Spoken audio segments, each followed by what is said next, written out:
చందనగంధంబు జానడై పూయడు మద పంచబాణ భస్మంబు కాని. చక్కగా ఏదో చందనం తీసుకొచ్చిస్తే కొత్త పెళ్లి కొడుకని ఒంటి నిండా చందనం రాసుకుని సువాసనలు కొడుతూ ఉండడం. నాకు ఇవి అలవాటు లేదండి అని చెప్పి తన 3వ కంటి మంటతో కాల్చేసిన మన్మధుడి యొక్క భస్మ తెచ్చి ఒంటికి రాసుకుంటాడు.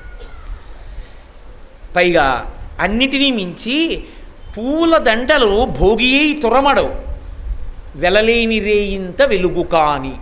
చక్కగా నా కుండలి నామకుటి నాస్రగ్వి నల్పభోగవాన్. పురుషుడంటే ఎప్పుడు మెళ్ళో పూలదండ వేసుకు తిరుగుతూ ఉండాలి. అంటే ఇప్పుడు తిరిగితే పిచ్చాడు అనుకుంటారు అనుకోండి, అలవాటు పోయింది.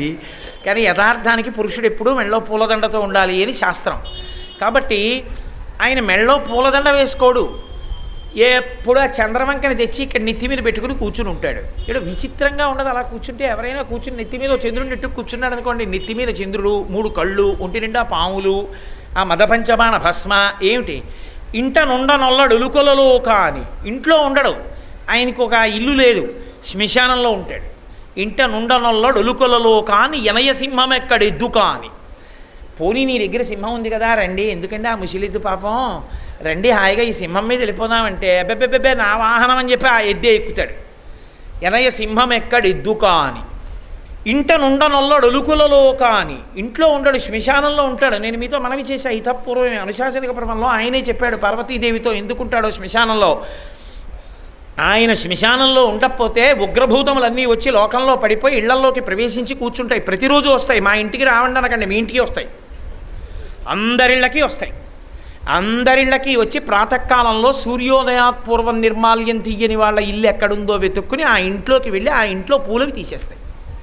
ఇస్తే ఫలితం వాళ్ళకి పూజ చేసిన ఫలితం.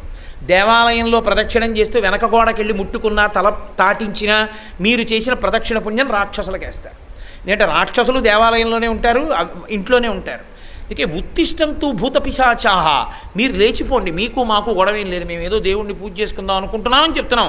మరి రోజు ఉత్తిష్టంతో భూత పిశాచాహ అంటే లేనివాడిని లేచిపోమంటారా? నేను వస్తే కదా వచ్చి కూర్చోండి అంటాం. నేను రాకుండా కోటేశ్వరారు వేదికలు అలంకరిస్తున్నారంటే నవ్వుతారు అందరూ. అదే వాడు రానేలేదు వేదికలు అలంకరించడం ఏమిటని. అలంకరించిన వాడిని లేచిపోమండం ఏమిటి? అలంకరిస్తే కదా లేచిపోమండం, అవి వస్తే కదా లేవడం అంటే వచ్చాయనైనా దాని అర్థం. అవి ఇండ్ల మీదకి వచ్చి పడిపోయి ప్రజల్ని నాశనం చేసేయకుండా దైవ కార్యాలు జరుగుతున్నాయంటే ఇవాళ సంకల్పం చేసిన కార్యం ఈ ప్రాంగణంలో జరిగిందంటే శివానుగ్రహం. అందుకని ఆయన శ్మశానంలో కూర్చుని విచిత్రతాండవం చేస్తూ ఉగ్రభూతాలన్నింటినీ కూర్చోబెడతాడు. అవి అలా సంతోషిస్తూ అక్కడ కూర్చుంటాయి. 2 నా వాళ్ళు నా వాళ్ళు నా వాళ్ళు, మా నాన్నగారు మా అమ్మగారు, లేకపోతే మా బాబాయ్ గారు మా పెదనాయన గారు మా స్నేహితుడు మా గురువు గారు, ఇన్ని మాటలు చెప్తారు. ఒక్కసారి ఊపిరి వెళ్ళిపోయిందా శవం అంటారు. తీసుకెళ్ళి కట్టెల మీద పెట్టి కాల్చేస్తారు, లేదా భూమిలో పెట్టి కప్పేసి వెళ్ళిపోతారు. ఎవరు వెంట వచ్చేది? ఎవరు లేరు.